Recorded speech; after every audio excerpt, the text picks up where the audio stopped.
በአማራ ክልል ያለው ወቅታዊ ሁኔታ እና የፋኖ እንቅስቃሴ አሁንም የብዙዎችን ትኩረት እንደሳበ ቀጥሏል። ከቅርብ ጊዜ ወዲህ በክልሉ እየተከሰቱ ያሉ ግጭቶች እና የሰላም ጥሪዎች የት ላይ ደረሱ?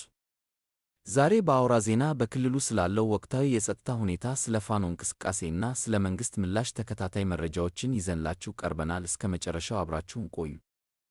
በክልሉ ያለው ወቅታዊ ባለፉት ጥቂት ሳምንታት በአማራ ክልል በተለያዩ አካባቢዎች የከባድ መሳሪያ ድምጾች እና የተኩስ ልውውጦች ሲሰሙ ቆይተዋል። በተለይም በጎጃም፣ በጎንደር እና በወሎ አካባቢዎች ያለው እንቅስቃሴ ከፍተኛ መሆኑ ይነገራል።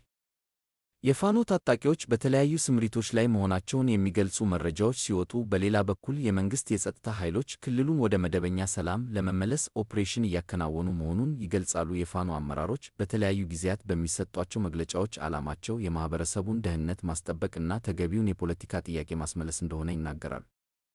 እንቅስቃሴያቸውም ከጊዜ ወደ ጊዜ እየሰፋ መምጣቱን እና በተለያዩ ግንባሮች የኃይል ሚዛኑን እየቀየሩ መሆኑን ይገልጻሉ። ይሁን እንጂ ይህ ግጭት በንጹሐን ዜጎች ሕይወት እና በክልሉ ኢኮኖሚ ላይ እያደረሰ ያለው ጫና ከፍተኛ መሆኑ አሳሳቢነቱን ጨምሮታል።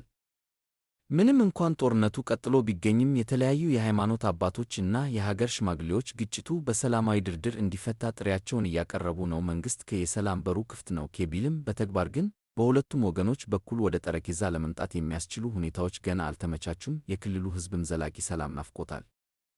የአማራ ክልል ሰላም መሆን ለጠቅላላው ሀገራዊ መረጋጋት ያለው ፋይዳ ከፍተኛ ነው። ይህ ፍጥጫ ወዴት ያመራል? ሰላምስ መቼ ይወርዳል? እናንተስ በዚህ ጉዳይ ላይ ያላችሁ አስተያየት ምንድን ነው? ሐሳባችሁን በኮሜንት መስጫው ላይ አጋሩን። ወቅታዊ መረጃዎችን ለማግኘት አውራ ዜናን ሰብስክራይብ ማድረጋችሁን አትርሱ። ሰላም ለሀገራችን ይሁን። ሰላም ቆዩ።